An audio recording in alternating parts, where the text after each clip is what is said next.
اس segment کو open کیا. احسن اقبال صاحب بہت شکریہ سر کہ آپ نے پروگرام کے لیے وقت نکالا. چونکہ ہم بہت سی باتیں کر چکے ہیں, آپ مجھے سن پا رہے ہوں گے, ہم اس سے پہلے پالیسیز کی بات کر چکے ہوئے ہیں, ہم اکانومی کی بات کر چکے ہوئے ہیں, لیکن اب چونکہ صرف 2 گھنٹے رہ گئے ہیں, 12 بجے کے بعد دن بدل جائے گا, الیکشن کا دن شروع ہو جائے گا, اس کے چند گھنٹے کے بعد پولنگ کا وقت سٹارٹ ہو جائے گا. تیاری کیسی ہے پنجاب میں, مرکز میں, آپ کا اپنا حلقہ, سر کیسی تیاری ہے؟ جی بسم اللہ الرحمن الرحیم. سمجھتا ہوں کہ اس وقت ہمیں تو بہت جوش و خروش اور تیاری بھی ہماری بھرپور ہے. لوگ بہت بےتاب ہیں کہ اپنا حق رائے دہی استعمال کریں, اور میں سمجھتا ہوں کہ جو ابھی مجھے لوگ کئی ملے ہیں, کوئی اسلام آباد سے ووٹ ڈالنے آیا ہے, کوئی لاہور سے, کوئی کراچی سے, سو مچ سو کہ ہمارے کئی ورکرز جو ہیں وہ کوئی دبئی سے, کوئی ہانگ کانگ سے, کوئی سعودی عرب سے.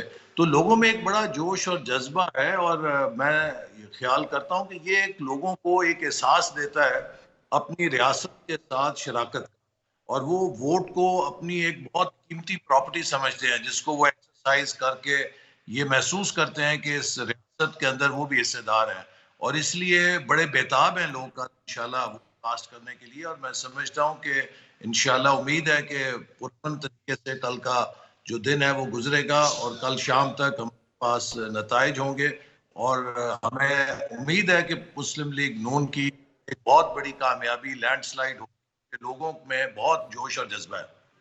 ٹھیک ہے, کافی کانفیڈنٹ ہیں سر آپ اس دفعہ, بلکہ خبریں تو یہ بھی آ رہی ہیں کہ کل بلکہ خبر دی تھی کسی نے ہمیں کہ مسلم لیگ نون نے تو ماڈل ٹاؤن کے سیکریٹریٹ میں اپنی کابینہ بھی فائنل کر لی ہوئی ہے, اینڈ آئی ایم شیور کہ آپ اس کابینہ کا بہت اہم اور امپورٹنٹ حصہ ہونے والے ہیں. We have questions from our panel. I guess Malik sahab آپ پوچھنا چاہیں گے؟ جی السلام علیکم, احسن مالک بول رہا ہوں. جی جی وعلیکم السلام مالک صاحب. چیف یہ بتائیں, بڑا ذکر سن رہے ہیں کہ you are one of the possible finance ministers, تیاری ہے؟ ہاں, یہ آپ کو ابھی میرے کو 4 بال نظر آ رہے ہیں نا, ابھی یہ رہنے دیجیے.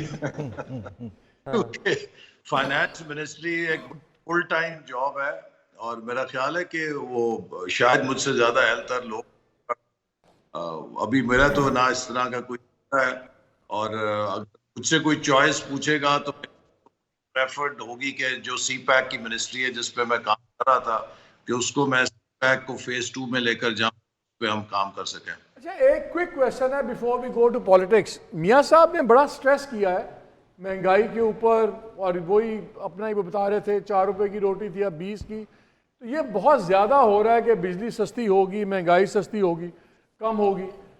جو ہم دیکھ رہے ہیں ابھی بھی انٹرم گورنمنٹ بھی کر رہی ہے, سرکولر ڈیٹ کو ختم کرنے کی بات ہو رہی ہے.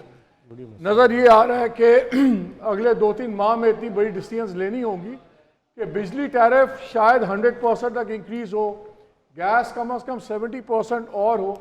تو یہ فیصلے تو آپ لوگوں نے کرنے ہیں. کون سی ایسی وہ میجک وانڈ ہے جس سے آپ کا خیال ہے کہ پہلے 6 ماہ میں کم کر پائیں گے؟ بیکاز آپ کے جتنے پلانز ہیں وہ ویسے سننے میں بڑے اچھے لگتے ہیں, لیکن اسپیسیفکس آر مسنگ. تو اگر بجلی مہنگی ہونی ہے, پیٹرول مہنگا ہونا ہے, اور گیس ویس, کیسے ہوگی مہنگائی نیچے؟